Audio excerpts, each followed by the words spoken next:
Let's start with the prayers. Vasudeva Sutam Devam Kamsa Chanuramardhanam Devaki Paramanandam Krishnam Vande Jagadgurum.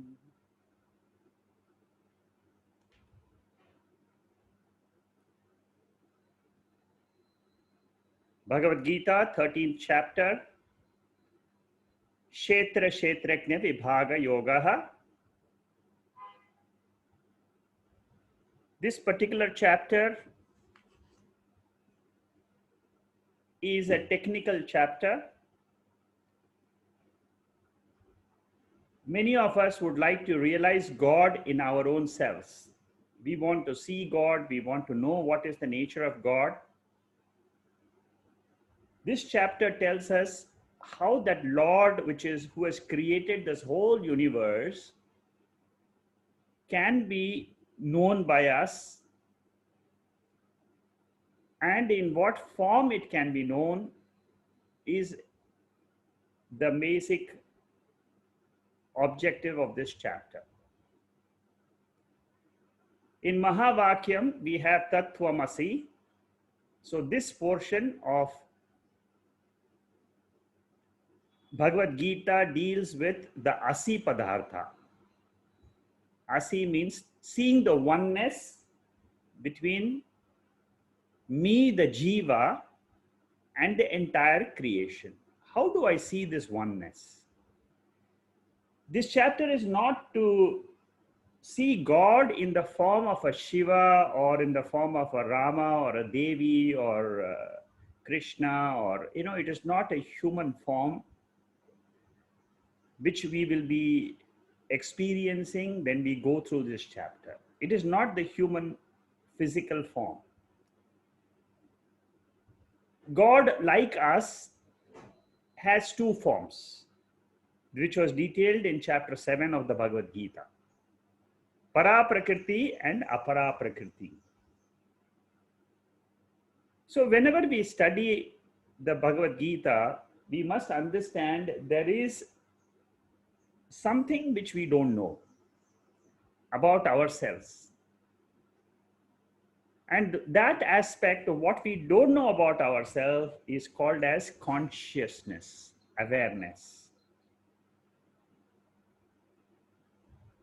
We don't know anything about that aspect about in us, about awareness, consciousness, which is in us, which is our own nature. We don't know anything about it. Now that is the subject matter which is being revealed in this 13th chapter. There are three ways in which the Lord is trying to reveal that nature to us. Through a question of Arjuna. And Arjuna's question is in the first verse itself, and he asked the question to the Lord, and he says, tell me, what is Kshetram and Kshetrajna? One pair. Second question was, what is Jnayam and Jnanam? And the third pair was, what is Prakriti and Purusha? The answer to these three questions is this entire chapter. And this chapter brings out the entire subject which you study in the Upanishads. It brings it out in this chapter, which is trying to understand our own nature. We have already gone through the first two questions in the previous 8 talks on this chapter. I have explained to you the first two topics, Kshetram and Kshetrajna, Jnanam and Jnayam. Now, today we are going to study the third aspect, which is the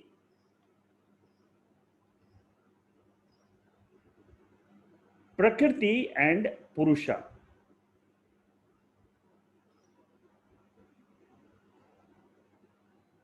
And whenever we study this particular section, we must remember we are going to discuss this at the cosmic level, not at the individual level.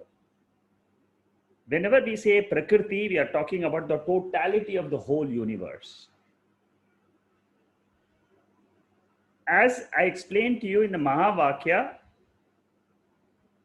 it is not enough for us to know who I am. We must also know what the whole world is. Then only our study is complete. So this, from now on, from the 20th verse onwards till the 24th verse, 5 verses, we are going to study what is prakrti, what are the effects of prakrti, what is the nature of this prakrti, and what is the nature of purusha.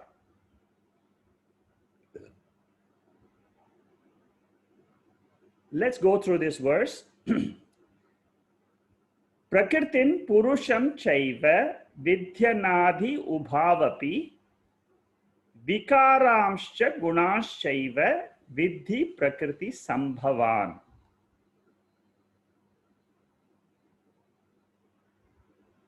So first thing which the Lord wants to explain to us is this creation which we see, which we experience is anadi. Anadi means it's never ending, never began. Beginningless, endless creation.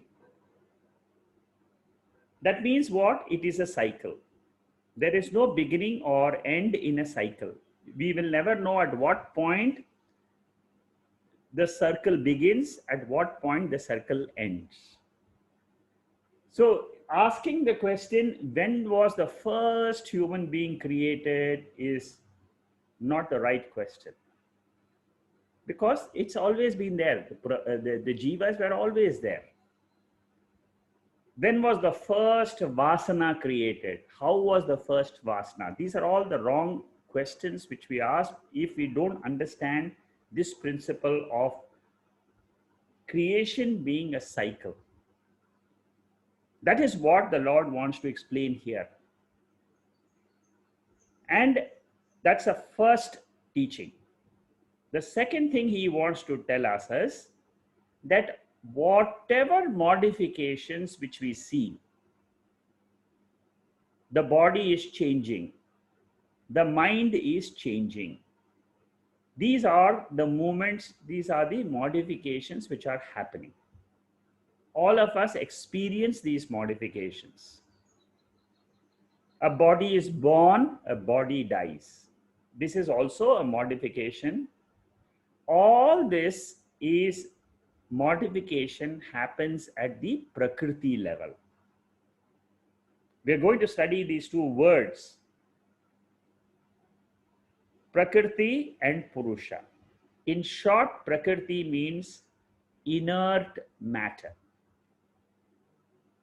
Purusha means sentient principle, the consciousness, awareness principle.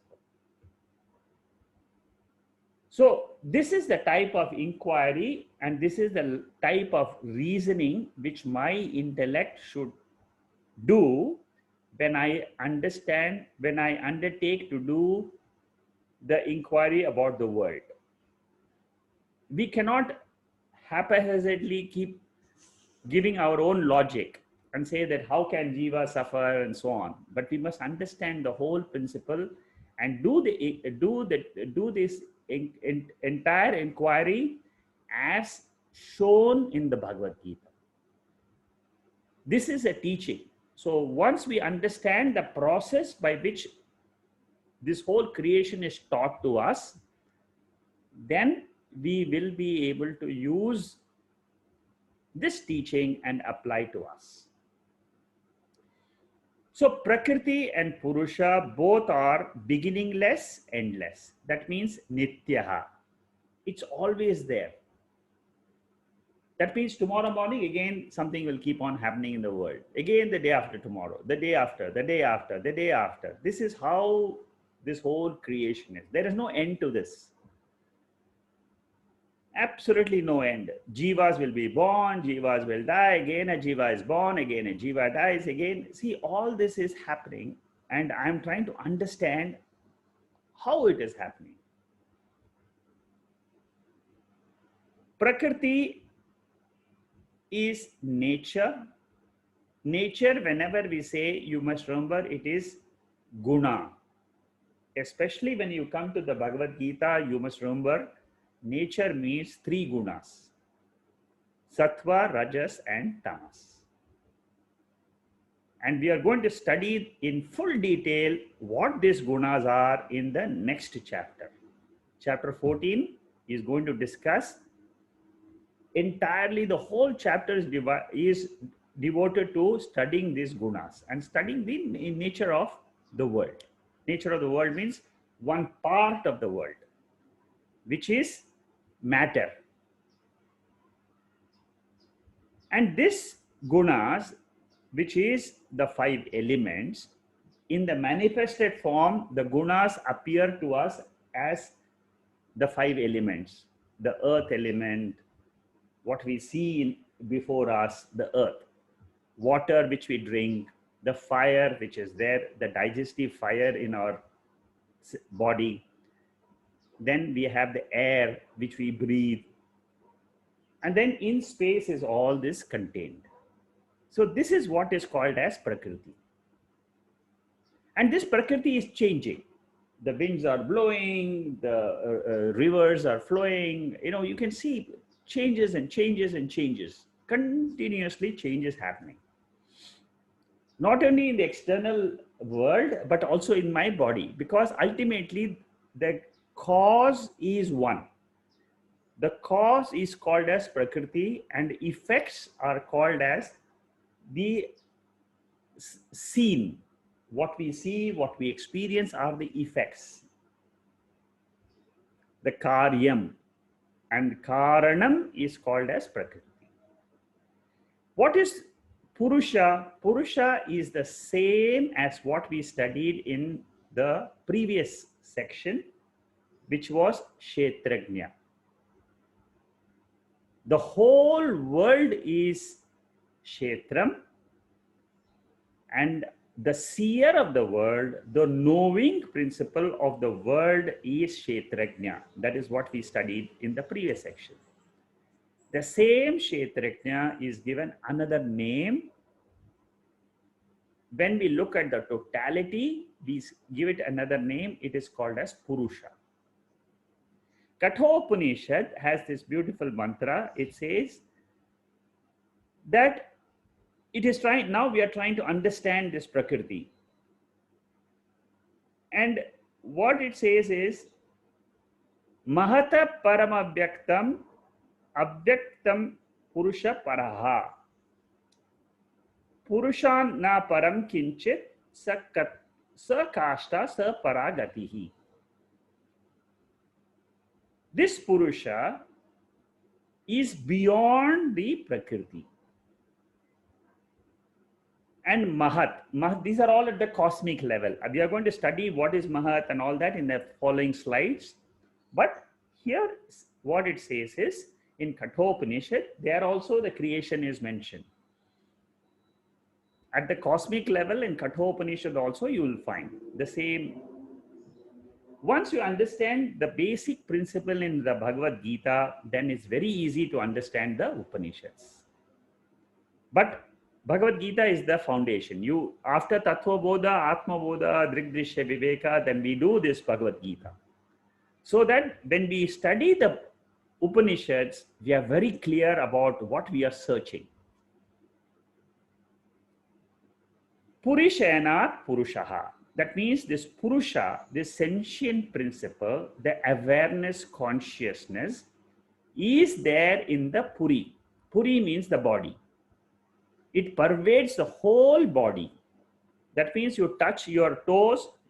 That when you feel that touch, that feeling is called as awareness. You touch your head, you will find that you are able to feel that touching principle. Similarly, you see something, you hear something, all these are all knowing. So that is called as the sentiency. The core of our personality, you remove all the organs, all the sense organs, the organs of action, the heart, the five pranas and all, you remove, then what remains is this awareness principle. Suppose the body is not there, what remains is this awareness principle, this consciousness principle. But that pure consciousness cannot experience the world. It needs a mind. Through the mind, it will make the body sentient. And then you will be able to see the world. This is exactly what happens in our sleep. All of us, we experience this atma, this sentiency in us. But we don't know that that is my real nature. So this body is called as karya, karana, sanghata. These are all technical terms. They have meanings in them. But Vedanta is the methodology of understanding and opening up these verses. That is why we study Vedanta. That means there is a science behind these verses. When you read the verses by itself, it will not make sense to you. Prakriti, Purusha, these are all technical words. So you won't understand unless until you study it like this with different terms. Like in any other science, engineering, software, all this, medical sciences, you use technical terms to understand and go deeper into the topics. So this city, this body is like a city. And the one who is dwelling in this body, like you have a house, you have a tenant in the house. The tenant is called as the purusa, or you can call it Jiva. In different ways, it is the sentient principle which is there in this body. That is what is being revealed. The body which is made up of the blood, which is made up of the tissues, the organs, the pranas, all this we are aware of. But what we don't know is there is an awareness principle, consciousness principle. And we are trying to segregate the consciousness from the rest of the body. That is the exercise we are trying to do. In all this chapter 13, 14, and 15, this is the exercise we should remember. What we are doing in our study is we are trying to separate the consciousness and trying to understand this consciousness as our own nature. In chapter 7, we talked about para prakrti and apara prakrti. Para prakrti means consciousness, pure consciousness, which exists by itself, independently existing, which is my experience in sleep. I experience myself in sleep. I experience myself independently, without the world, without the body, without the mind. I am there. I exist, and the only thing which we don't know is I am not aware that I alone exist. That one I don't know, because that knowledge is covered. Apara prakriti means what? It is the matter principle. Kshetram, which we studied earlier. And Kshetram consists of what? Everything else except the sentient consciousness. And it is called as the field. Kshetram means field. Why is it called field? Because this indweller consciousness enters this body every day like a reflection, and it experiences pleasure and pain, sukham, dukkham. That is what is happening every single day of our life. And this apara prakriti is also called as maya. It's also called as avyaktam. Avyaktam means unmanifest. These are words which we must understand. Unmanifest means what? It is something which eyes cannot see. Our sense organs don't have the capacity to know this prakriti. It doesn't have the capacity because it is beyond the sense organs. There is a principle which is beyond the sense organs, like you have water and vapor. Vapor we cannot see. Water, yes, we can drink. So gaseous nature of the same water, it exists, but we can't see. We can't, only through certain other instruments we can know the existence. So like this, the entire world which we see, it has got a condition, and that condition is called as avyaktam. It is called as tamas. It is, I'm using different terms so that you are familiar with.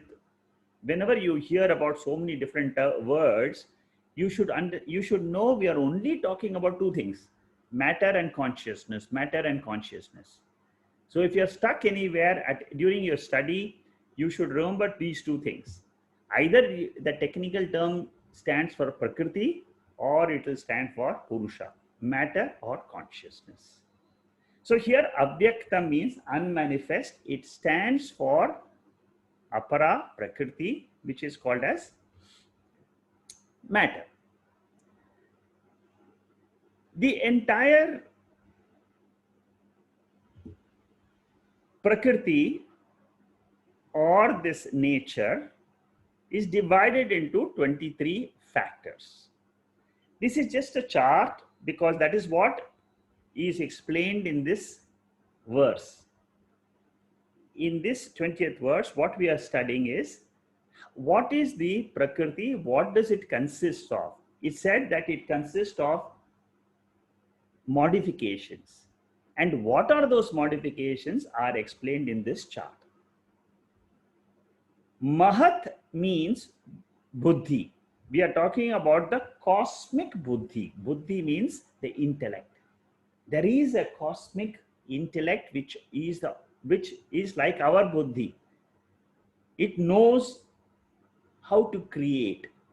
It knows what comes from what, and then it goes and performs those actions. This is a cosmic buddhi. Mahat means cosmic intellect. Now, under that, now we are trying to study what are the vikaras. These are the modifications of one substance called as nature. In English, we just say nature. But in Vedanta, we are trying to understand what are the different aspects of nature, in what form do I experience the nature. So this whole creation has come from this nature, and that has got levels. Like I have a level, I have a ahankara, the ego in me. The whole creation also has an ego, which is called as the cosmic ego. And then that identifies with three gunas. That means sattva, rajas, and tamas. Sattva simply means joy, peace. Rajas means action. Any action ends up in sorrow. And tamas means delusion, confusion. I don't know who I am. I don't know what the world is. This is what is called as delusion. Now, and what we have studied in Tattva Bodha is that the jnana indriyas, that means I have organs of knowledge. These organs of knowledge are born out of this sattva guna of this prakriti.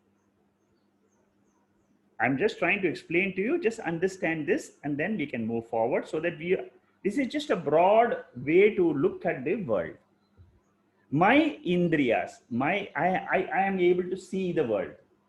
Now, eyes which are seeing the world are born out of one aspect of nature, which is called as sattva. Now, I also have legs, hands which move.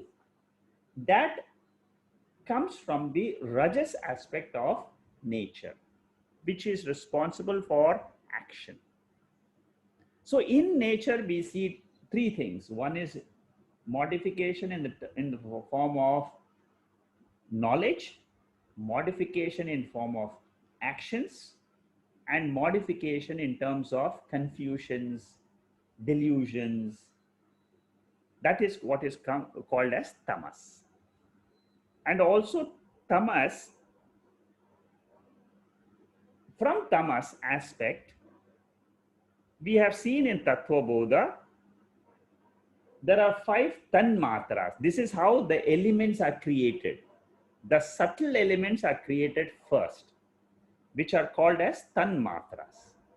After the tanmatras are created, then when there is a combination of the 5 elements, amongst the combinations, we have seen this in the Panchikarana process of creation in Tattva Bodha. So through that process, we get the gross elements. What is the nature of subtle elements and what is the nature of gross elements? Gross means I can experience them. That is why it's called as gross. I can see the water. But water has got a subtle nature by itself, which the eyes cannot see. The sense organs have no. That is why it is called as indriya agochara. Agochara means unperceived. It cannot, what cannot be perceived by the sense organs is called as indriya agochara. And that is the subtle nature, the power behind the what we see. See, we only see the water, but then what is the power behind it? We can't see. Water has got tremendous power. Earth has got tremendous power. Fire has got tremendous power. What we see as the fire is the gross aspect, but it has got a lot of power which the eyes can't see. That is called as the sukshma. So this whole thing consists of 23 factors. The rajas aspect along with sattva combines and forms the mind. This is what is the chart. In different Upanishads, in different texts, you will find different types of creations explained. There are 36 different creation methodologies explained in different Upanishads, different texts like Bhagavatam, like the Upanishads. Different Upanishads have got different forms of in which they explain the creation. So all this is only to show to us that there are only 2 basic nature in creation. One is the matter and the second is consciousness. If you understand these 2 principles, even if you don't understand all this chart, it doesn't matter. We'll go forward and understand this Prakriti and Purusha. The next verse, the verse number 21, Karya Karana Kartritve Hetu Prakriti Ruchyate Purusha Sukha Dukhanam Bhoktritve Hetu Ruchyate. Now, the Lord is explaining to us more deeper aspects. He has given us the broad guideline in the previous verse that Prakriti is the one which modifies. Purusha doesn't modify. 2 things we have to remember from the 20th verse. Purusha is a constantly, it is there without a change. Awareness has not changed at all. That is why in us we find I have not changed at all since birth. There is some aspect of me which has not changed. My mind changes morning, afternoon, evening. My body, all the cells in the body are changing. That is all Prakriti. But the Purusha aspect, the consciousness aspect, has not changed. Now here he says that in the production of cause and effect which we see in the world, that is happening at the level of prakriti. But whenever we are trying to experience pleasure or pain, that belongs to the purusha aspect. Two levels are getting, we are trying to understand the two levels now. At the level of prakriti, there are changes which are happening.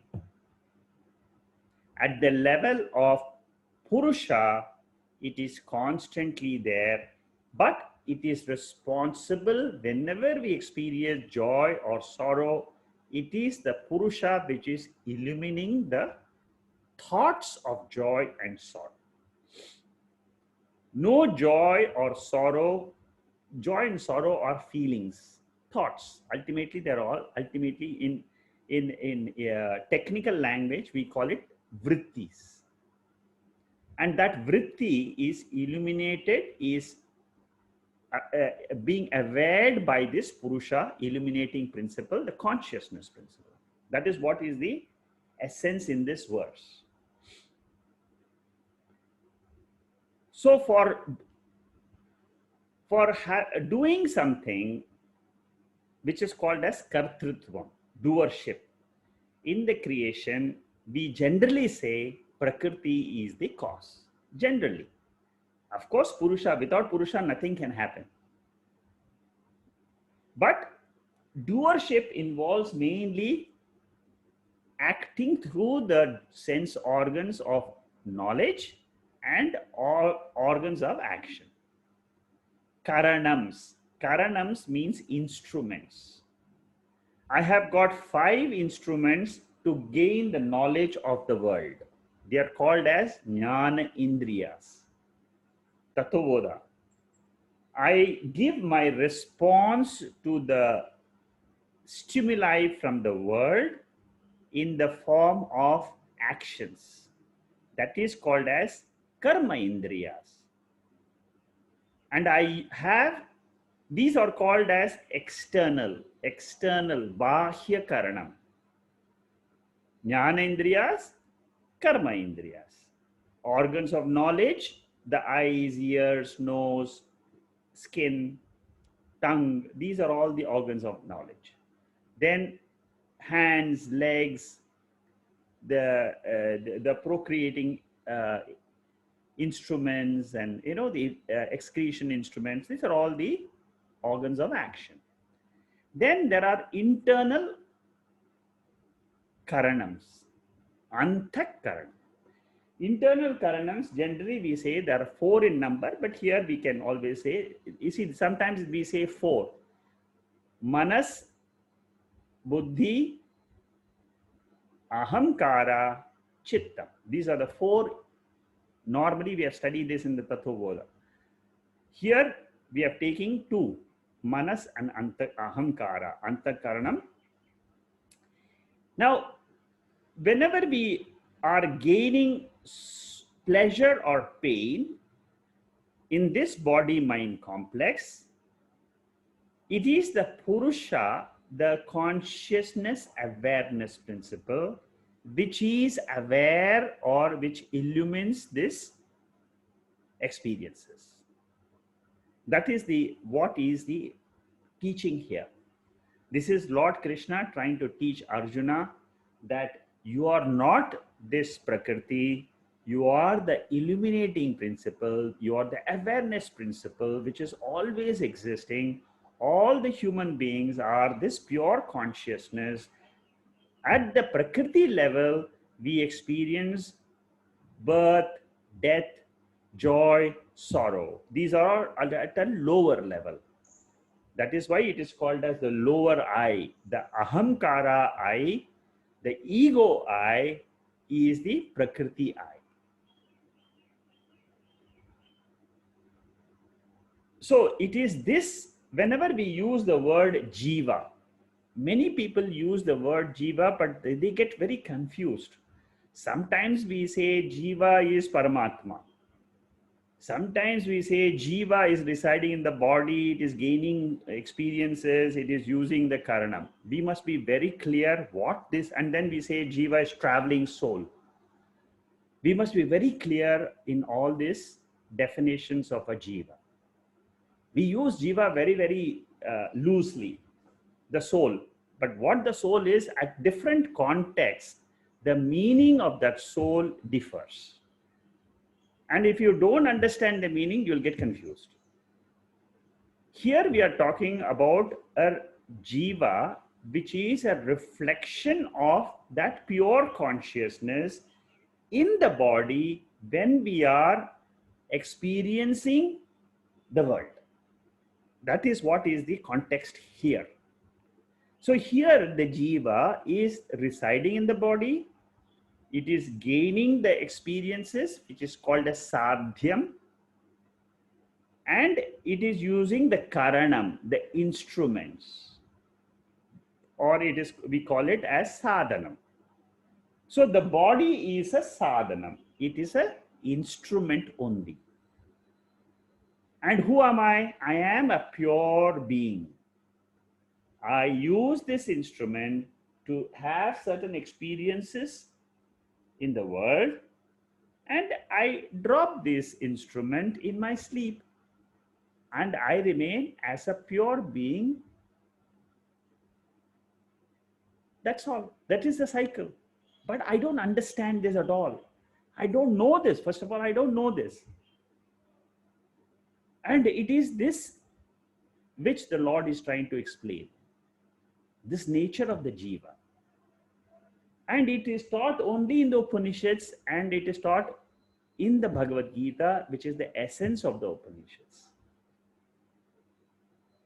And if I know how to understand these three aspects, I reside in the body, I experience the body, I am the witness of the body, through this body, I am experiencing the world. This is the Jagrat Avastha, the waking state. What happens in the sleep state? I drop the instrument, which is like I don't use my specs to see the world. When I'm reading, I use the specs. When I want to see the outside world, I use the spectacles. When I go to sleep, I remove the spectacles, I keep it aside, and I go to sleep. Similarly, is this body. Body is an instrument. It is a karanam. I don't know this. When I want to use the car, that I become a driver. I use the car to go to a particular destination. I am not the car. I use the car, but I am not the car. I use the body. I am not the body. I use the mind, but I am not the mind. That is the teaching. And it is happening every day. I drop the instruments in my sleep. I remain as a pure being, pure conscious being. This is happening every day in our life. This is the fact which Lord Krishna is trying to reveal to Arjuna, that this is the way the world is. Understand what the world is. Understand the three gunas.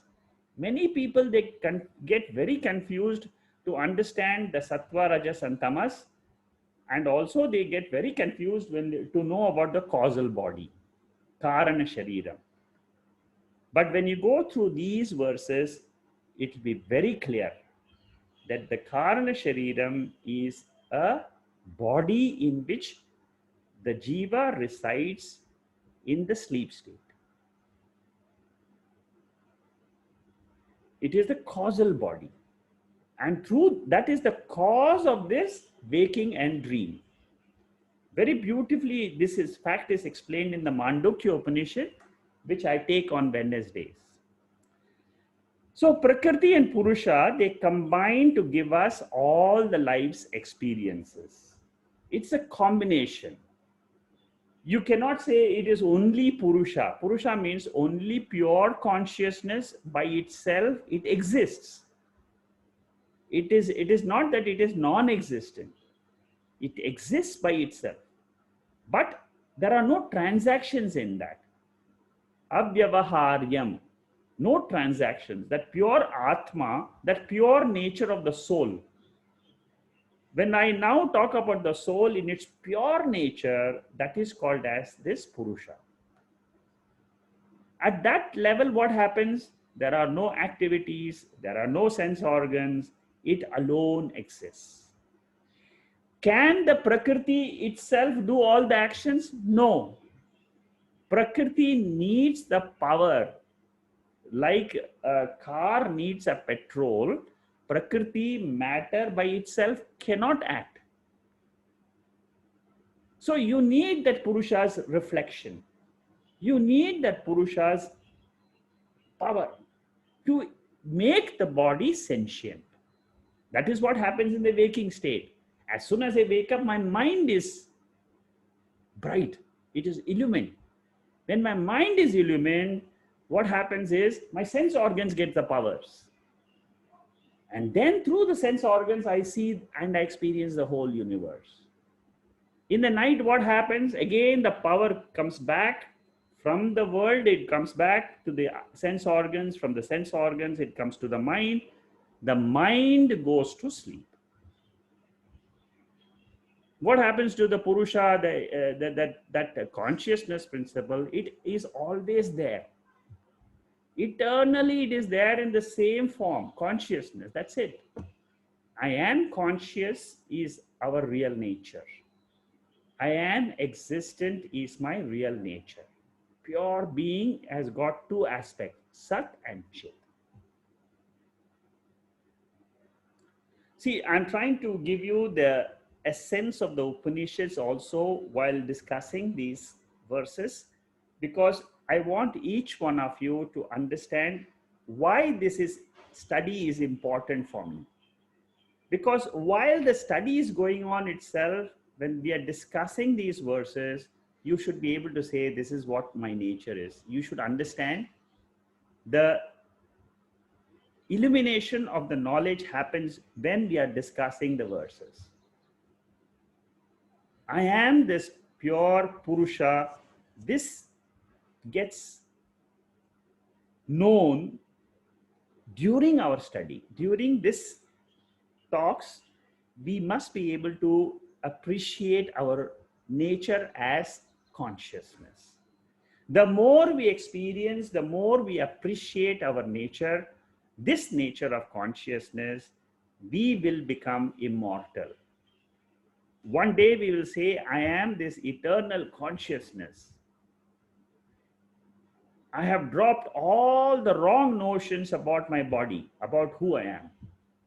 I am this pure consciousness. That is the day when we can say with firm conviction, I don't need anything. I don't need a study of the Gita or Upanishads later. I am convinced. My intellect has dropped its ignorance and it knows its nature. So because of this Purusha awareness, we become a doer. I have the knowledge from the Purusha, the knowing principle, and then the mind has this knowing principle, knowingness. And what happens is, this knowingness identifies with the body, the mind, intellect, the sense organs, and it becomes what? A doer and an enjoyer. This is where samsara starts. The moment I become a doer and an enjoyer, the whole cycle of sukham, dukkham, rebirth, death, birth cycle starts. Doer, enjoyer, knower comes from Purusha. This is a very important sentence. The doing, I do action. I know and I enjoy. All this involves knowledge. Without knowledge, jnanam, When I say jnana means awareness. That awareness is consciousness. Consciousness is knowledge. In English, we just say it's knowledge. So this purusha and is sentient. Now I'm trying to divide that what is to show you the difference between the two principles in this body itself and in the world. You see, we must, whatever is happening in our body, we should say that is, the body is nothing but it is a part, it is connected with the whole universe. Our breath, how is it connected? Without the air outside, can the body live? Cannot. I'm breathing the whole day, the body is surviving. It is life breath comes from the air outside. That means there is a deep connection between Prakriti and Purusha. The whole Prakriti is interrelated. The air outside is the same air inside. The space outside is the same space inside. I remove the body, what happens if you are just in one space? The moment I drop the identification of this body, in my mind, I can do that. That is what we try to do in meditation. I remove the identification with the body. I say, I am not the body. I am not the mind. Then who are you? I am the pure consciousness. It's possible in meditation to drop this identification. So Prakriti means it includes everything. The time, the space, everything. In time, space is the whole world. But this Prakriti is a dependent principle. It depends on Purusha. Without Purusha, it cannot function. And what is the third aspect we should know? It is anadi, beginningless. That means it is timeless. In time, we see this world. Beyond time is our real nature. Waking, dream, sleep is in time. Beyond time is Purusha, awareness, consciousness, eternal, timeless, spaceless, bodiless, mindless, but it exists, which is what is the awareness. This awareness, which has got no time or space in it, gives us the ability to experience the world.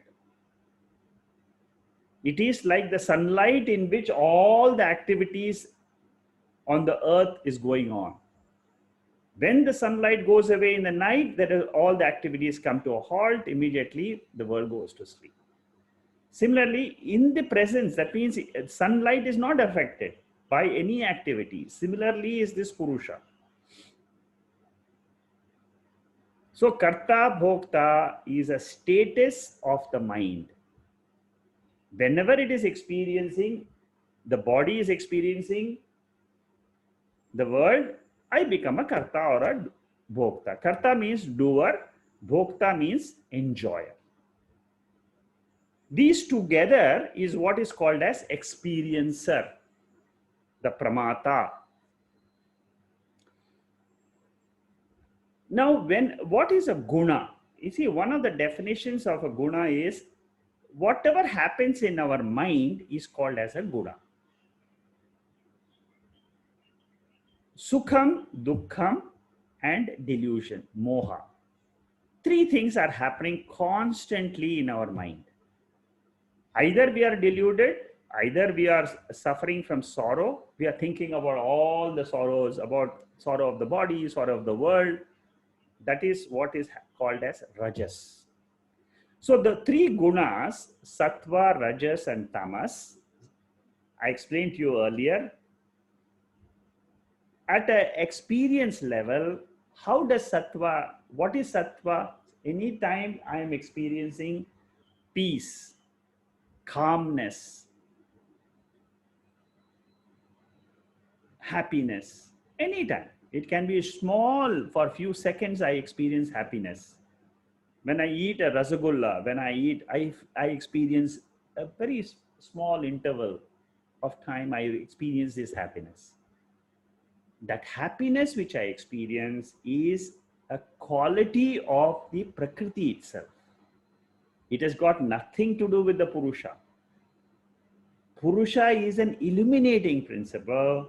It is a consciousness principle in which these experiences are coming and experiences are going.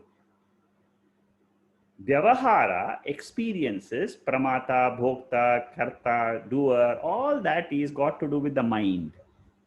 When the mind is active and it is in sattvic guna, I experience happiness, calmness, peace. When the same mind is in rajas, for example, I am thinking about a particular topic. I'm thinking about corona. I'm thinking about office. I'm thinking about a family situation. What should I do? What should you buy this? Should you not buy that? Something. That is the time when the mind is in rajas. Generally, they say when the mind is in rajas, it is dukkha, because it brings tension. It brings rajas leads to tamas. That means confusions. Moha, I get deluded. So these are the three constantly. This bombardment of sattva, rajas, and tamas is happening in where? Not it is happening in the whole creation. Prakriti means whole creation. Your body, my neighbor's body, every body in creation has got this sattva, rajas, and tamas. And it's constantly there. This is a change, it's a flux. Swami Chinmayanda calls it a flux. He says there's a constant change happening. Every minute, my mind wants to think, what next? What next? What next? What should I do next? What should I do next? What should I do next? Morning comes, immediately I make a list of things to do today. 1, 2, 3, 4, 5. I want to get into action and then I complete that. It's all prakriti. My body is in action. I want to go to the office. I want to work. I want to sell this, buy that. I want to do this. All this is action. This is what the Lord is trying to teach Arjuna. This is body is in action is prakriti. And moha. You remember in the first chapter of Bhagavad Gita, the confusion Arjuna had whether I should fight or I should drop and run away from the battlefield. It is a moha, the nature of tamas. The study of sattva, rajas, and tamas we must do in our own minds and understand the nature of our mind. That is the objective of our study. This will help us to understand the other's nature. Definitely it will help us. When somebody is in sattva, rajas, and tamas, you can see it automatically. Somebody is meditating, he is in sattvic mode. Somebody is he is selling, he is doing some activity, he is doing kitchen work, it's an rajasic. Tamasic, he is sleeping, he is inertia, And normally, if you want to grow in personality, we have to move from tamas to rajas, from rajas to sattva. There was an interesting question asked in the morning from somebody in the US. They called me to ask about this. How does one become a gunatita? How does one become free from the gunas? Suppose I feel that I am very tamasic. I should not suddenly from tamas jump and try to become sattvic. It will not happen. You have to go from tamas to rajas, from rajas to sattva. All experiences come from sentiency factor, which is this purusha, consciousness. Whenever we say purusha, imagine that we are talking about consciousness, not outside somewhere, it's in me. I am conscious, I am listening to the talk. Why I listen to the talk is because of consciousness. Why I am able to talk is because of consciousness. That is the ultimate life principle, which lies beyond the pranas, higher than the pranas. The pranas are also coming from that pure consciousness. Samsara is called as sense of suffering or enjoying. It's a continuous flow of thought at a very high speed. That is the energy provided by the consciousness. Consciousness invigorates my mind when it gets up. That energy which the mind gets is felt by the Jiva, which is the reflected consciousness in the body. And it is experiencing either joy or sorrow. According to the thoughts, the Jiva is experiencing either a joyful thought or a sorrowful thought, or a feeling that my body is in pain, I am having this, I have this problem, that problem. These are all feelings. Feelings are nothing else but thoughts. Samyak sarati iti samsara. Samyak sarati, that means constantly changing. It refers to the mind which is fluctuating. Fleeting mind, constantly fleeting. Thinking of this at one moment, suddenly it thinks of something else in another moment. That is what is called as change. The change in the thought is samsara. The changeless illuminating principle behind the thoughts is consciousness, awareness. Never changes. Always is. That is the kshetrajna. That is the purusha. That is the nyayam. There is only one vastu, which is the consciousness. It is the same consciousness in all the bodies. Verse 3 of this chapter, very important verse. It teaches us that this consciousness is one in all the bodies. If I know I am consciousness and I can be this consciousness, I don't need the body, I don't need the mind, I can remain as this pure being. If I train my mind to drop the other thoughts of the world and come to the heart and be this pure being, that is called as meditation. That is the goal of any meditation exercise. It is a practice. Through the scriptures, through this 13th chapter, I learned the nature of consciousness. And I try to be as that pure being as much as I can. It is not that I have to drop all my actions. At the knowledge, at the cognitive level, I must know I am that pure consciousness. It is always in my background, even when I'm fiercely acting in the world. Olympic guy, he's running. People are running, doing activities. But if you keep the core of the personality, that I am that pure consciousness, if you remember that, you will never get into delusions or confusions. You will perform your duty 100%. Effectively, go and do the duty. Wherever duty is called, wherever service is called, wherever you can help people, go ahead and do it.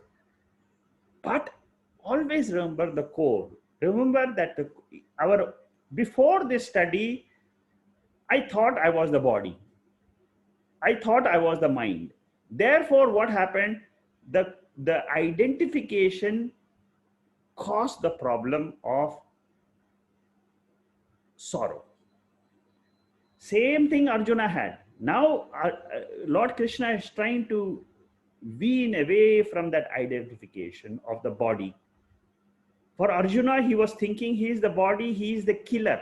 And though so many people are going to get killed in a battlefield. So you can imagine how Lord Krishna took the knowledge and tried to explain in a battlefield. We are also in the battlefield of life. We are seeing so many events happening around us. In all that, this knowledge that I am that pure principle is, if we are able to slowly bring our identification, drop the identification with the body, and then also go up one step further, drop the identification with the mind also, remain as this pure consciousness, then we have won the battle of life. The battle which started from our birth has ended. I know how I can live. I use the body and mind as an instrument, karanam. And anytime I am not confused. This is an instrument. I have the ability to drop these instruments at one shot, at one go. I have the felicity. It happens in sleep automatically. This is nature, the tamasic nature of the body. But through the study, I understand this tamas. This tamas, the sleep is nothing but 100% darkness. Darkness of the entire universe, cosmos. That is why we must understand what the cosmos is, what this totality is. The totality is represented by the tamas. The tamas in this body is called as ignorance, avidya. And the same tamas in the whole cosmos is called as mula avidya, which is another name for Maya. Maya means it is something which cannot be said that it exists or it doesn't exist. Okay, all experiences, like I said, are this prakrti and purusha. When they join together, I experience this samsara.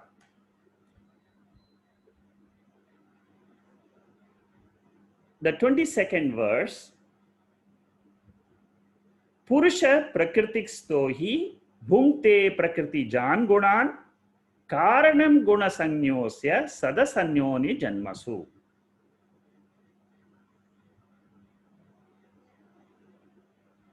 We are going deeper now into the study of Prakriti and Purusha. Very interesting. As you grow in these verses, they are all very intense verses, very, very deep in their meanings. How deep depends on my capacity. If I can understand this and slowly try to go deeper and deeper in my own self, I will be able to reach the same depth what Lord Krishna wanted me to study and learn.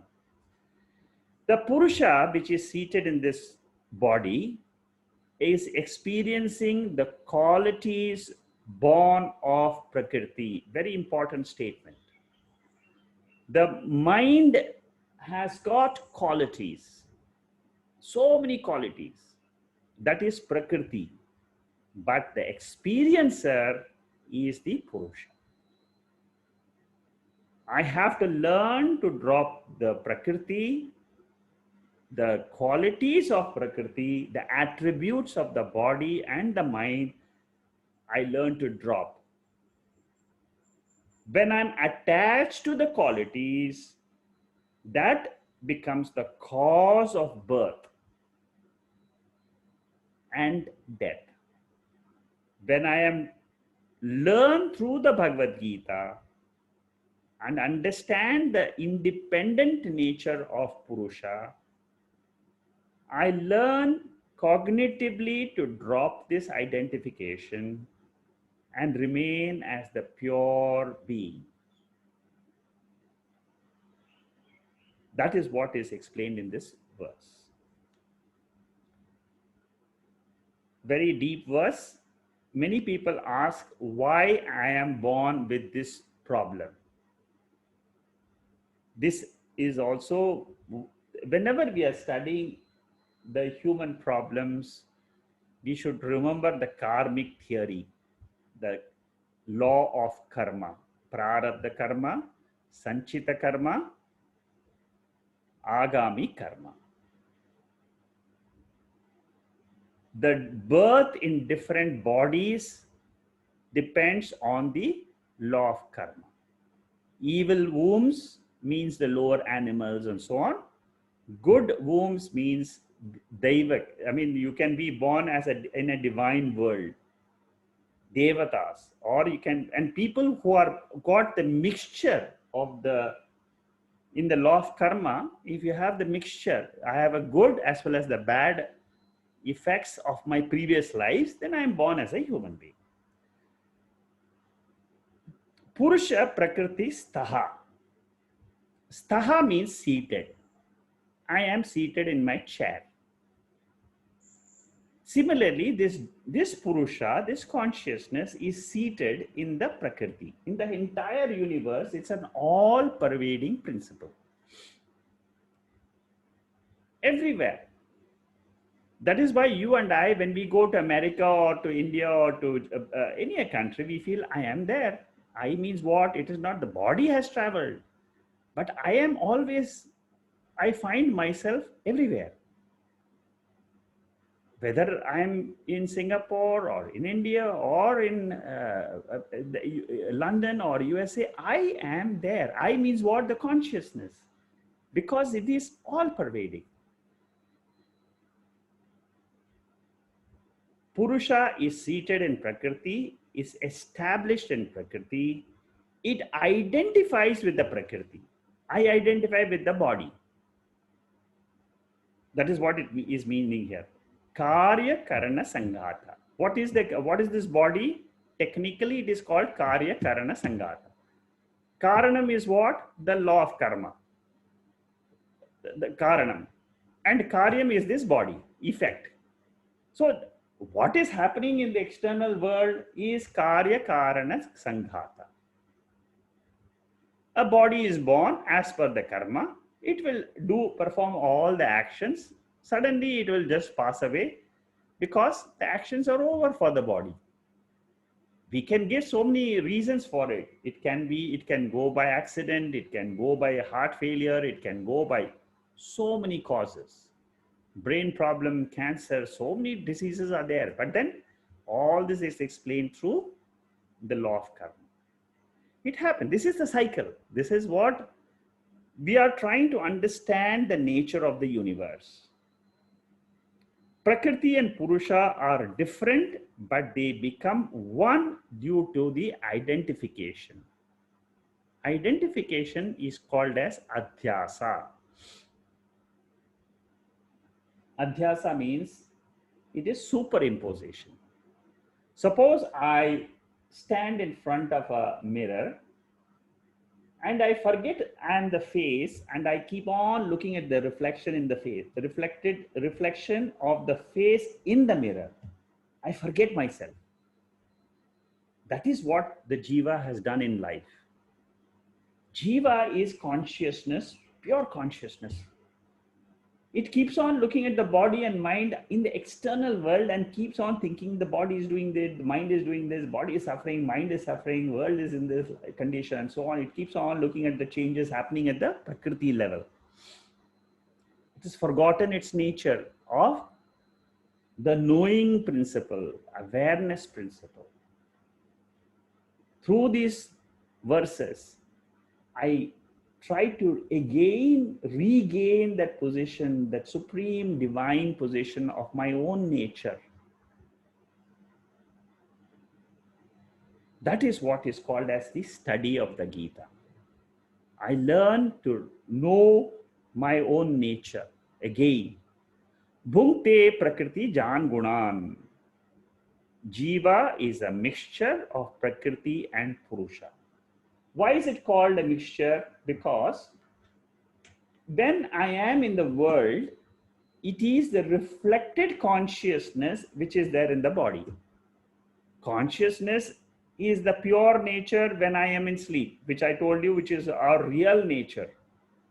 I forget that pure nature and then I become this body, mind in the waking state.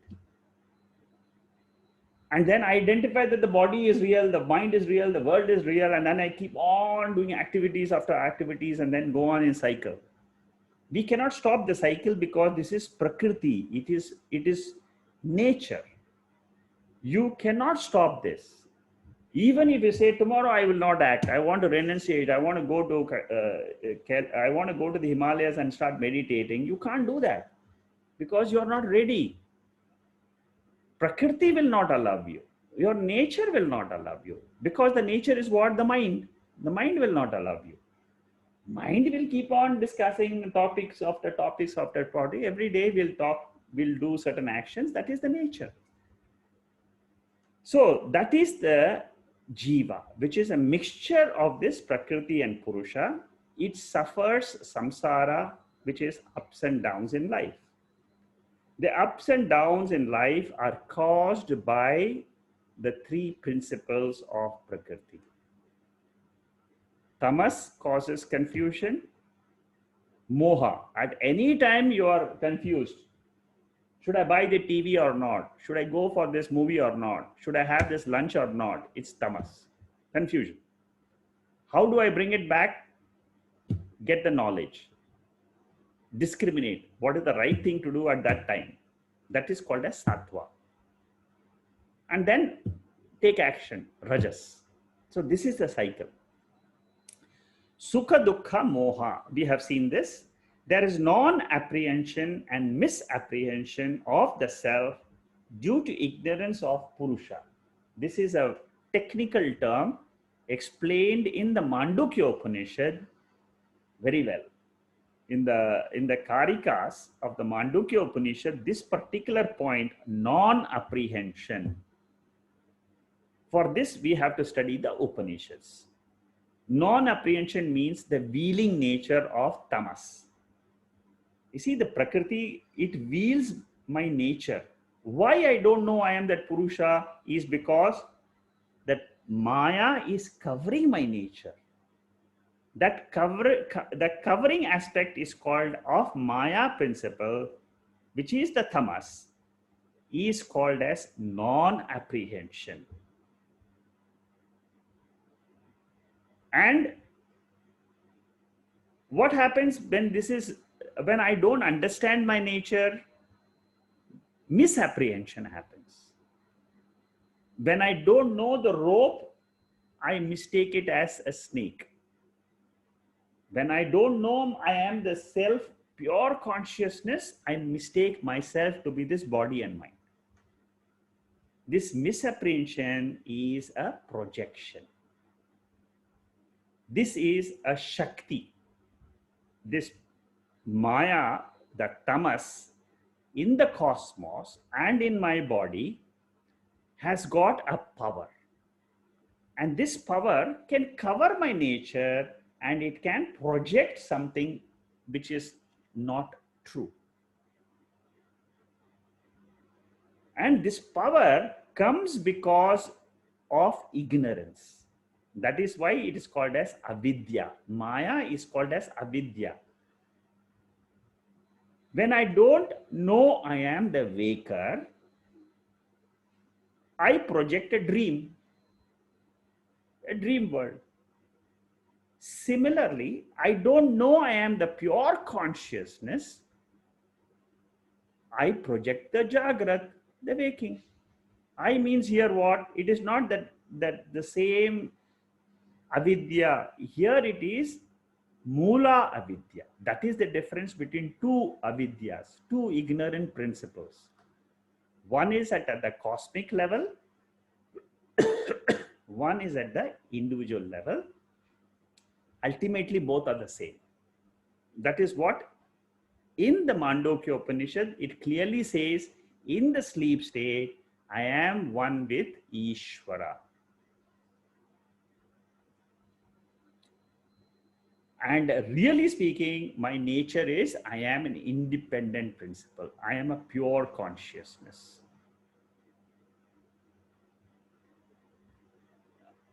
Okay, what I will do is I will stop here today and I will continue this verse next week from this particular slide, number 95. I'll continue next week, verse number 22. We'll finish, and then if you have any questions, we can discuss. You can put on the chat board any questions if you have, or you can ask. Om Purnamada Purnamidam Purnahat Purnamudachade Purnasya Purnamathaya Purnameva Vasishyade. Om Shanti Shanti Shanti. Hari Om Shri Gurubhyo Namaha. Hari Om.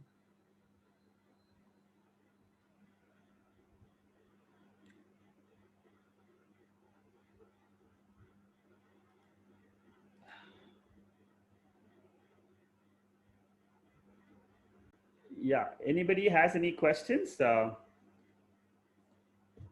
Rohini, you have a question? I will ask Shanmugam to unmute you. Yes. Yeah, go ahead, Rohini. It's getting more and more difficult and more abstract. Do you think by reading again and listening to your talk again, it will get slowly more easier to understand? Yeah, you see, this aspect is very abstract. You're right. When you listen to this, it sounds very abstract. Yes. But when you try to understand in yourself, it becomes easy. Yeah. Okay.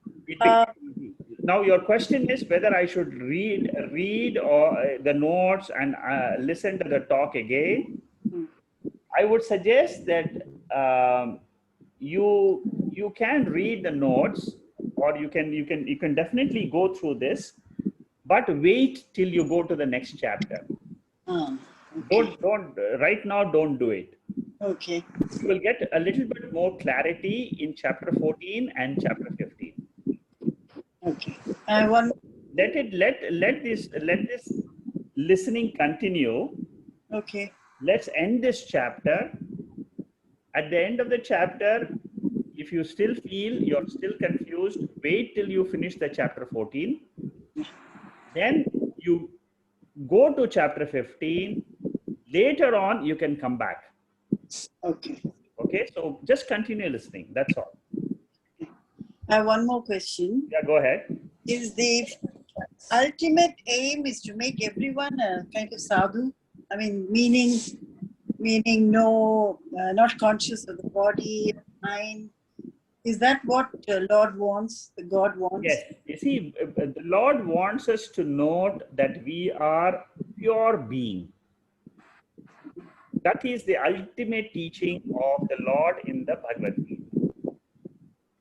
The Lord says, fix your mind on that pure being and you will reach me. The Lord's nature is that pure consciousness, the pure being. The more I think the Lord as that pure consciousness from where this whole world comes and the whole world goes back, then I will also, my mind will think in that direction of the pure consciousness. See, today we think that Rama or Lord Krishna or Muruga, or that is the form of the Lord. That is what we have been learned. That is what we have been taught from childhood. Now the Lord says, I have got another form. And that is called as the formless nature. So let the mind slowly shift from the formed God to the formless God. Try to say, yes, the God has got another nature which is formless. And in my sleep, I am one with that God in that formless nature. Now, what will happen to the world if everybody becomes like that? What is the... Don't worry about it. First, you become that, you just merge with the Lord, and then you worry about the world.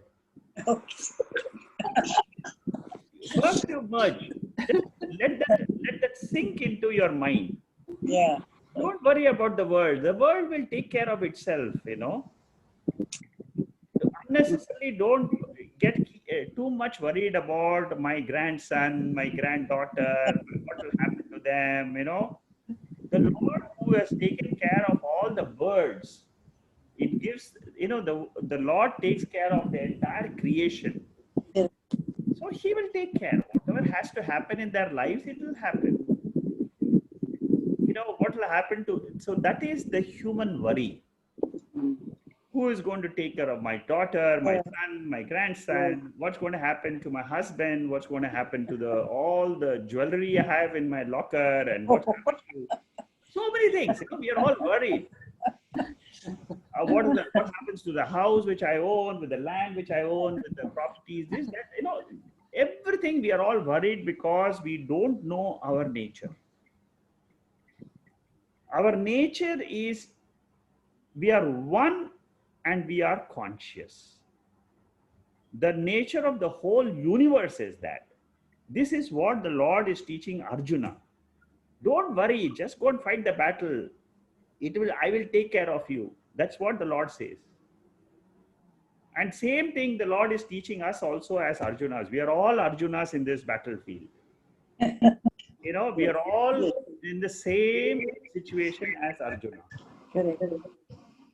We are all fighting our battle of life. Yes.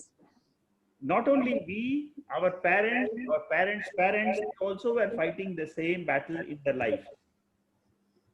Our children will also fight the same battle in their life. The battlefield does not change. If I know how to be in that battlefield, that is what is the teaching. Just do your duty and leave everything to the Lord. There is a higher principle. I will not worry about it. Let me just drop all my worries into that one principle, the Lord. Just do good. Just be good deeds.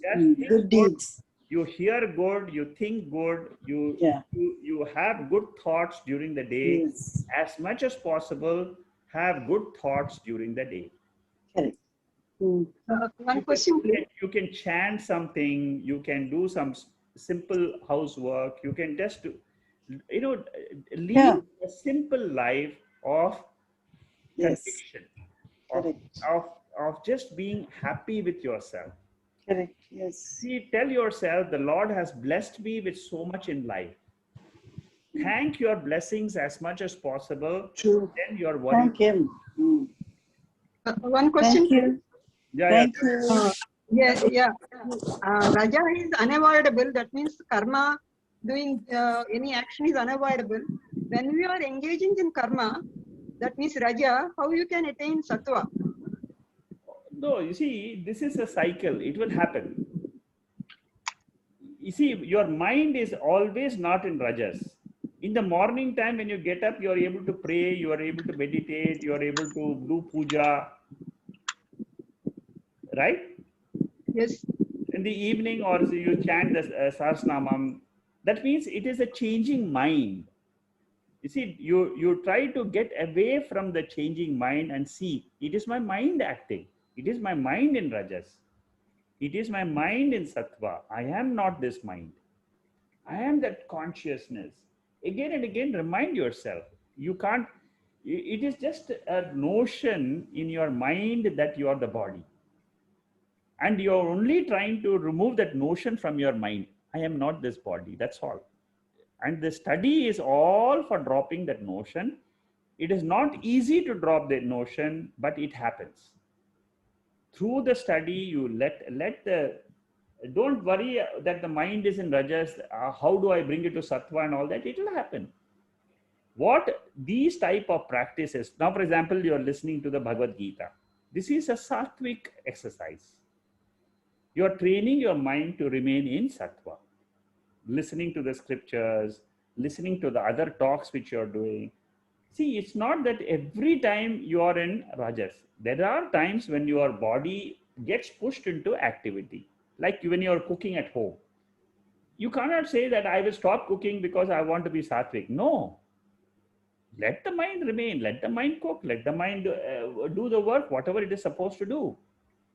Only be aware that I am not the mind. That's all. Thank you.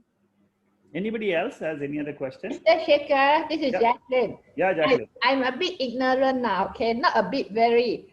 I know that just now you, I know that just now you mentioned, you say that everything leave it to the God. Yes.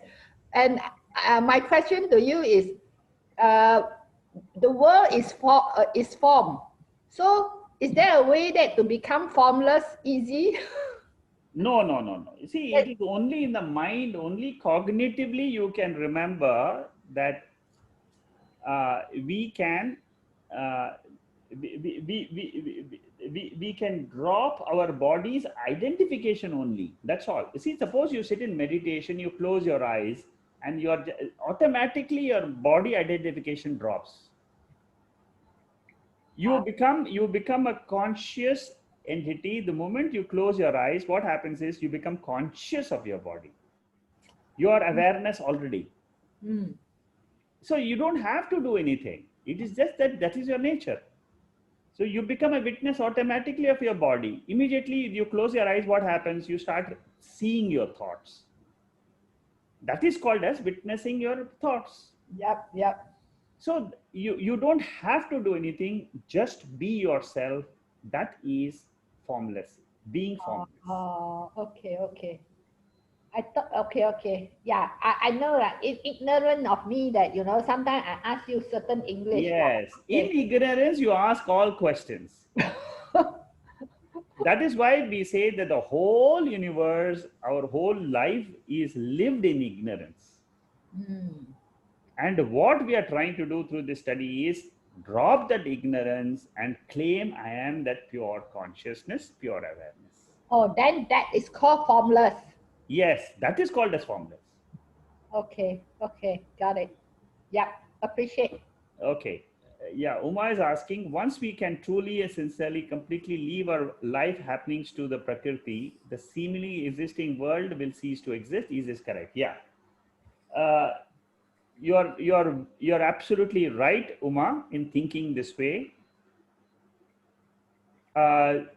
What happens is that when you drop everything as Prakriti, you remain as Purusha.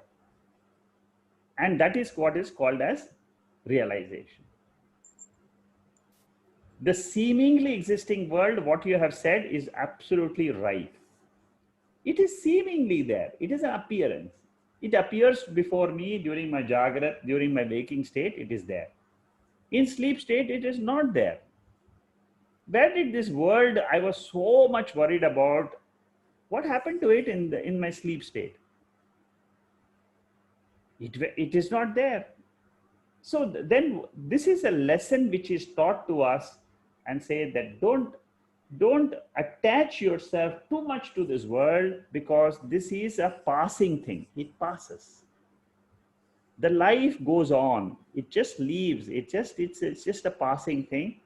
And dropping it, that all this is Prakriti, whatever is seen. You see, again use the Drik and Drishya, which we did. Seer. The seer is consciousness. The seen is Prakriti. I am the seer. I am not the seen. Very good. It's a good. I see that you are able to apply the knowledge. That's a beauty of you being, learning in this process. Very good. Anybody else has any other question? Yeah, Ramesh. Sir, how do you find the balance between Prakriti and Purusha?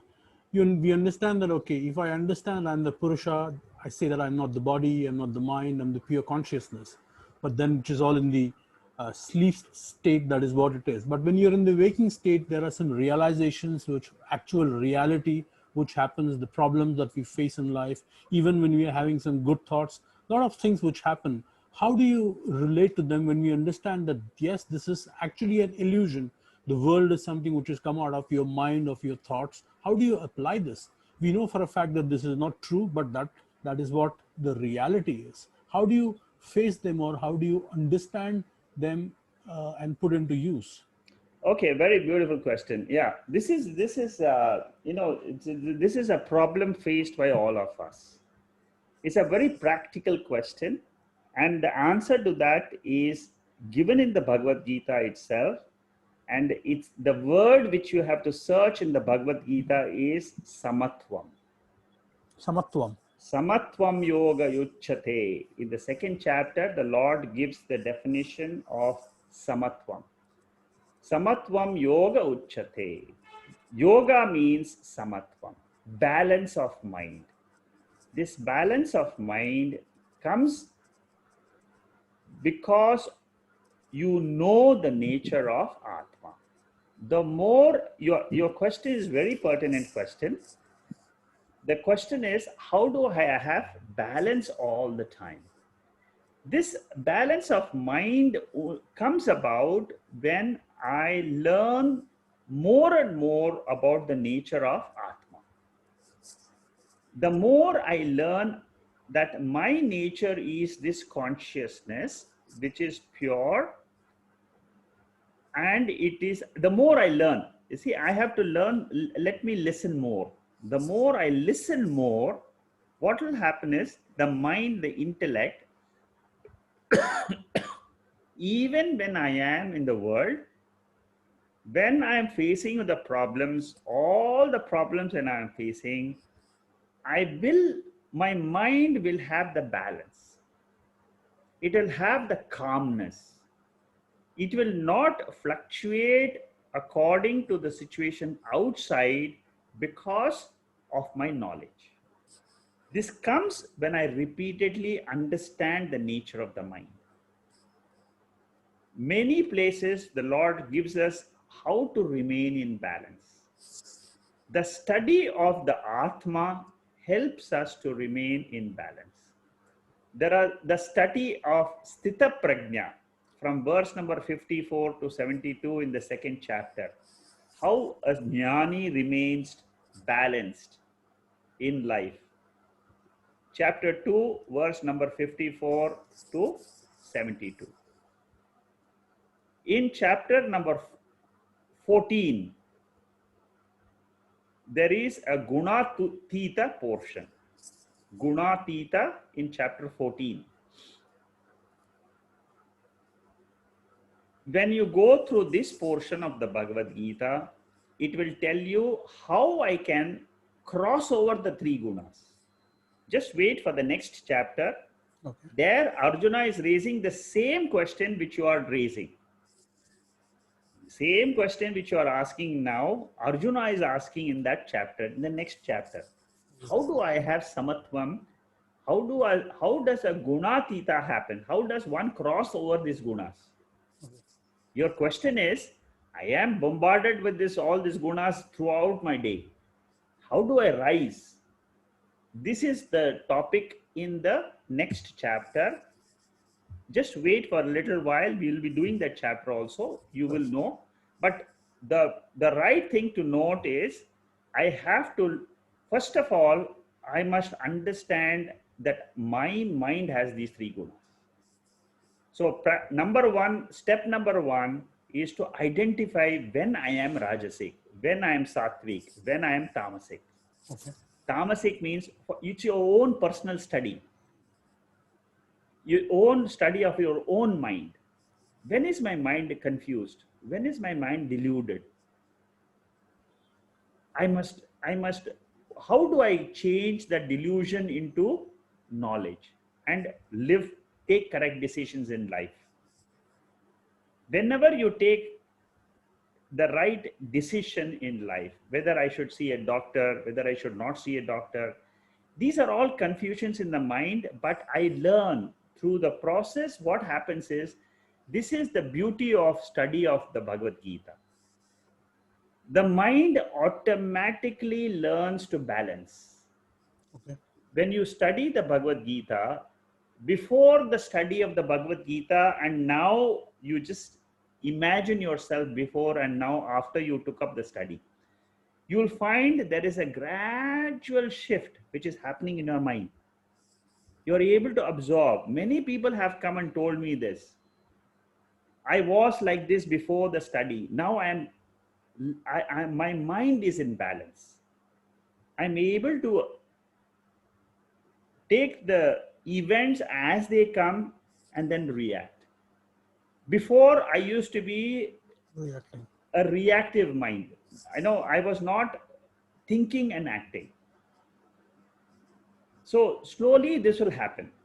And in the Bhagavad Gita, look at chapter 2, wherever there is a description of a jnani, a realized person, look at those descriptions and try to put those descriptions into my mind.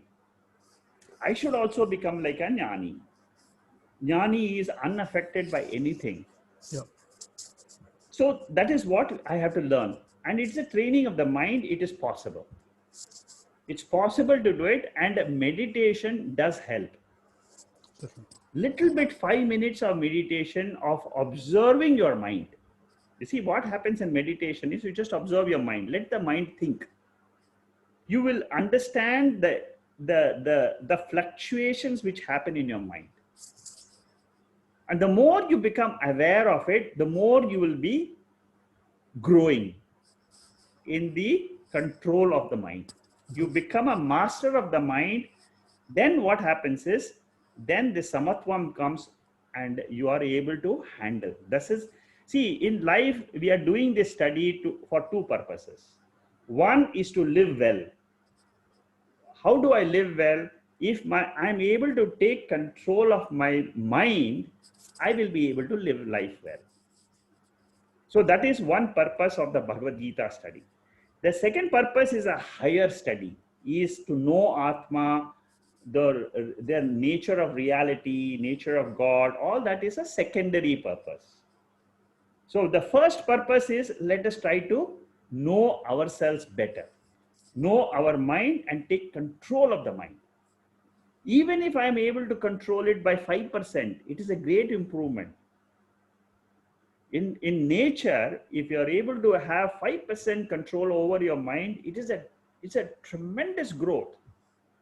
You are rising from a situation of an uncultured mind to a cultured mind. A cultured mind then goes to a divine mind. The divinity comes from uncultured mind to the cultured mind. From cultured mind, you become the divine. Right. Okay, any other questions? Thank you, sir. Thank you. Thakurji, Omyanshu here. Yeah, Manchu. Yeah, tell me.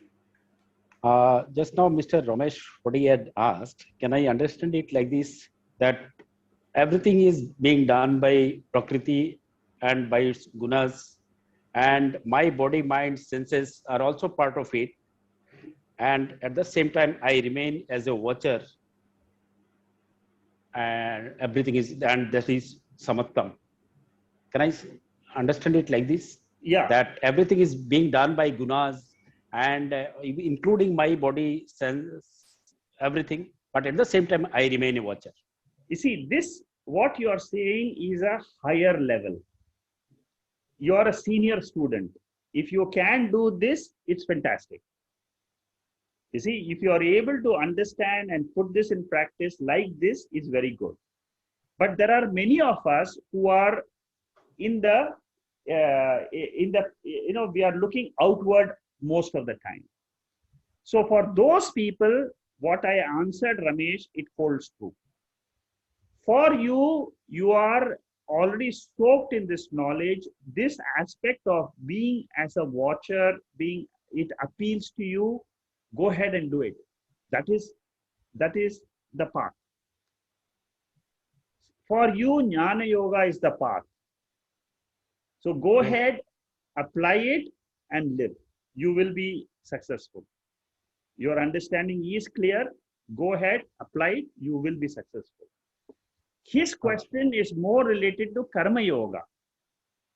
In karma yoga, you have to follow the path which I told him, samatvam, because he is involved with the world outside immediately. That is his identification. His identification is very high. Okay, Right. so very good. I think your understanding is clear. I mean, Anshu, that's correct. Thank you. Okay, anybody else? Shekhar Jari Om. Yeah, but tell me. So you talked about that, the avidya and the mula avidya. Yes. My question will be like, if you are going to talk about it in detail in the next class, I will no need to answer it today. But if I think you feel that probably I think you are not going to cover it, just to touch base on that. What is the difference between these two? Just for one understanding. Between avidya and mula avidya, right? Yeah. Oh, very good. Okay, this is a very, very big question, and it is dealt in very advanced text. This question about avidya, mula avidya, maya is a dissection of the human mind at the highest level. And it is the topic in all the advanced granthas, all the advanced texts. This is the topic. In Vichara Sagara, which I keep mentioning many times in my talks, this is the main topic in that text also. What is this mula avidya? What is this avidya? What is this maya? What is the nature of this maya? This is a very, very big topic. But I will still explain to you in a short form. What it means is as follows. See, in Tattva Bodha, we all study, there is a Sthula Shariram, Sukshma Shariram, and Karana Shariram. This is the basic in Tattva Bodha: gross body, subtle body, and causal body. In order to understand what is avidya, you must note that a simple fact. The fact is, when the consciousness, the pure consciousness, I am identified with this gross body, okay, I am in the waking state. Okay, this whole waking state is called as avidya state because it deals with the gross body. I see the gross world. The entire waking world is supposed to be avidya for me. From this avidya, you have to analyze not with reference to the gross body, but you should avidya means you should refer it from the state of sleep and beyond. Okay, so first of all is the waking state. Now, according to the Mandukya Upanishad, I'm giving you the gist of Mandukya Upanishad. It says that from that sleep state, which is the cause, this entire waking state is born.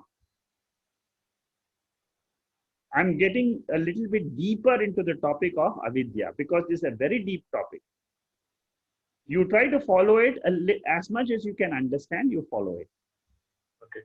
Okay, so I'm combining Tattva Bodha and Mandukya Upanishad. I'm trying to explain to you your question of avidya. Okay, so what I'm trying to do is, as a conscious person, I am a pure consciousness is the ultimate which I want to reach. Now, with that pure consciousness as my core of the personality, I'm now analyzing.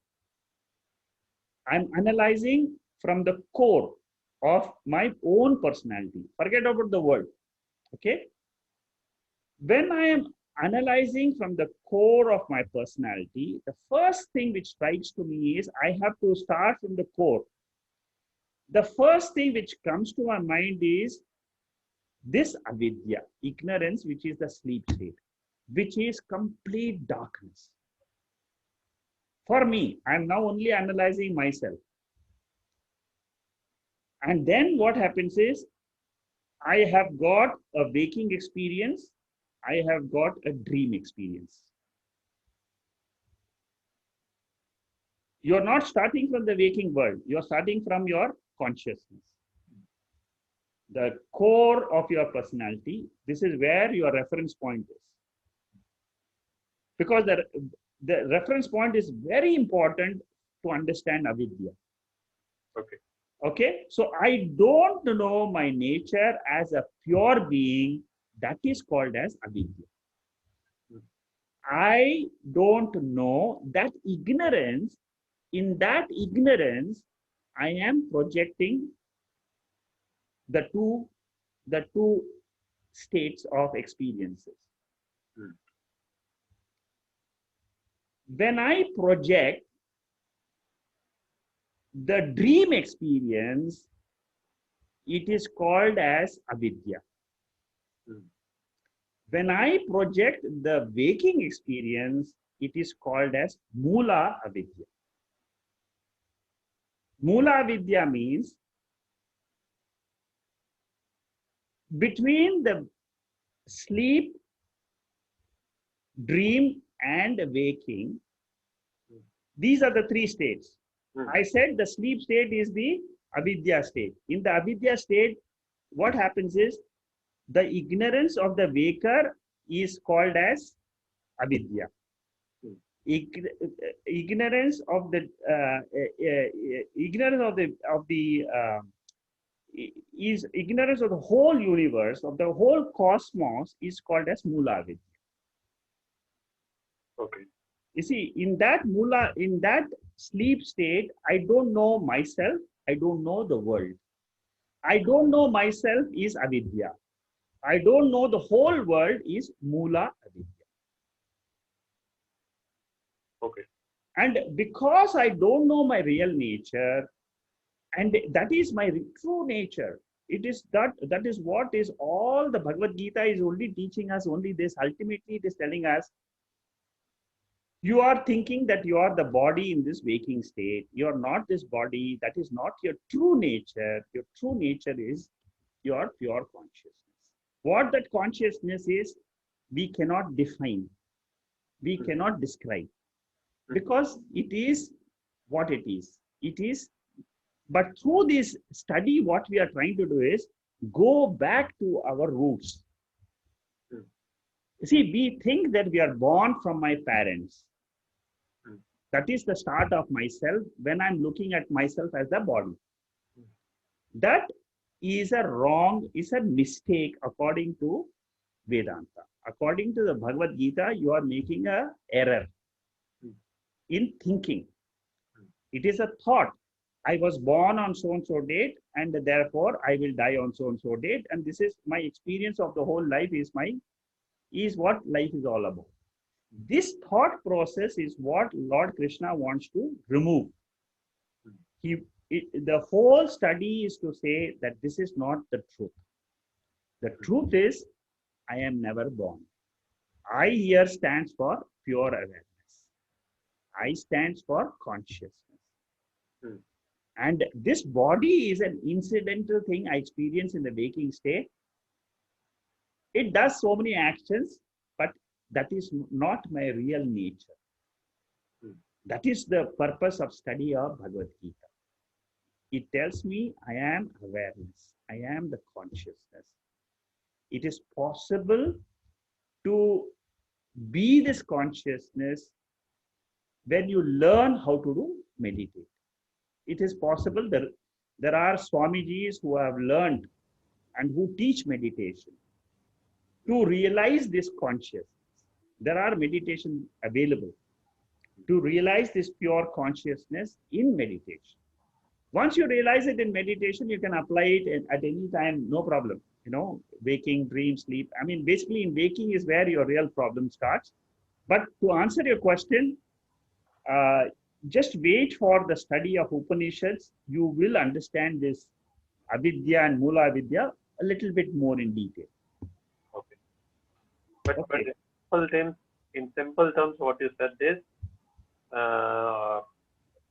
from our true nature, Mula Vidya masks us or makes us ignorant, and avidya is a part of it. Yes, you are right. Avidya is a part of that Mula Avidya. Okay. Okay. Good. I will wait for Yeah. It's good. It's good. But this is a topic. Avidya is a topic which is the toughest in Vedanta. Okay. And it will come, and there are many places where in one small verse it will clear your doubt. Suddenly you will find all my doubts are vanished about this causal body, about this avidya, mula avidya. In a split second, when you hear those verses, immediately you will find, oh my God, it is just darkness. That's all. And beyond the darkness is my nature. Beyond that darkness, I exist. I am that pure consciousness. And that is what is called as pure awareness. Pure awareness means what? I alone exist. Without the body, without the world, without anything, I exist. And that is my experience. Every day I experience it. But I don't know that that is my nature, and I keep looking at the world outside. My mind is outside, and it is going on in circles in the world. And I think that this is the reality, and what my real nature is covered. Till that covering is there, you will not realize what Maya is. The moment that covering removes, then you will realize, oh my God, this is Maya. This is what which was covering me all the time. It is an experience. It is an experience of oneself where one feels that, yes, now I know that I don't have any more covering. I know I am that pure consciousness. I'm not bothered whatever happens in the outside world with the body, mind, world. It's all happening. Events are happening. Events will happen every day, whether I like it or not. So many things are happening in the world. But I learned to remain steady. Like Ramesh pointed out, in spite of all these happenings outside, my goal is remain as pure consciousness. Learn more about this gunatita, beyond these gunas. How do I cross these gunas? This is the chapter 14 of the Gita gives a clue to this Maya. It gives a clue to this avidya principle. Okay, thank you, and good night, everybody. Wait, Mr. Shekhar, I have another question. Yeah, tell me, Jacqueline. What happened is, I'm just asking, okay? I know that I have learned that I have to say, Aham Brahma Asmi, I'm pure consciousness, I'm pure existence, I'm pure blissful. But if I say that, really, they are good things, okay? But what is it different from if I translate it to say that I'm Jacqueline, I'm Jacqueline, I'm Jacqueline? No, the moment you say Jacqueline, it means that you are identified with your body. But then if I say I am Aham Brahma Asmi, I'm the I am the I'm Brahman. So of course Brahman is the whole is God, you know. Of course it's different from Jacqueline. So I'm just saying that so I shouldn't be so. I'm a bit confused on this. What you should say is, don't say I am Jacqueline. What you do is you just say I am. So as soon as I say I remind myself as I am Jacqueline, that means I am identify myself, and therefore I'm not the pure consciousness. Yes. Yeah. What you have to do is say I am, I am, I am, I am, I am. Om, Om, Om. Okay. Yeah, I know I'm ignorant. It's such a simple thing. I just have to ask because with that. Yeah, that's good. It's a good question. So just stop after you say I am, just say I am and stop. Yeah, because if The moment you say Jacqueline, immediately the mind will identify with the body. Okay, because the more I learn from you, the more it has to be more particular, more dissect, analyze each and every step. Yes. In the past, I won't analyze like that, but the more I listen, I say, what is this? Is this equivalent or not equivalent, Yeah. Okay. Good, very good. Appreciate. Yeah. Is there anybody else who has a question?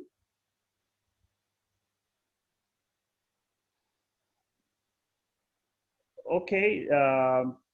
Thank you very much to everybody. And if I see Stefano has just joined in, Stefano, you can go through the video, which I'll be circulating. And after the class, I'll be circulating the video. Did you listen to the talk or you just dialed in? I just joined. I just heard your answer. Okay. To the question of all right. the lady. Yes. Yeah, I'm almost to the end of my talk. I will be sending the video of this talk, which went on for the last 1.5 hours. I will send the video. You are from Thailand, right? From Indonesia, actually. Oh, you're in Indonesia Jakarta. now. Okay. The time here is 8 o'clock in Singapore. We started the class at 6:30 at 6 o'clock. We started the class. I miscalculated the time. Yeah, I think you miscalculated the time. Doesn't matter. It's okay. You can join us next week. At the, next week, yes. Next week, you can join the class, or Wednesday, you can join the class. Did you get the? It's the same link for the Wednesday class also. Have you got the link, or do you want me to forward to you? I got the link. Yes. You got Thank the you. link. So on Wednesday, the class is on Mandukya Upanishad. It's at 6:30 Singapore time. Thank you. And so I think it's 5:30 for us. Yeah, for you it's 5:30. So 5:30 or 5 o'clock. 5 o'clock is Saturday. 5:30 is Wednesday. Wednesday. All right. But anyway, today's talk, I will be sending a video and circulate in the WhatsApp group. Thank you. Are you already in the WhatsApp group? Yes, I am. Yes. Okay. So you'll get the video. You can listen to the talk. Thank you very much. I will. Do you have any particular question in your mind which you would like to be answered maybe next week? Not at the moment. I'm open to listen and then. Okay. All right. So according to the topic of the class, eventually, yes. All right, fine. Okay, Stefano. Thank you. Thank you very much. Thank you. Good night. Have a good night. Okay. Thank you. Thank you. Good night. Thank you. Good night to everybody. Good night. Have a great Sunday. Okay. Jacqueline? Yep. Thank you. Appreciate.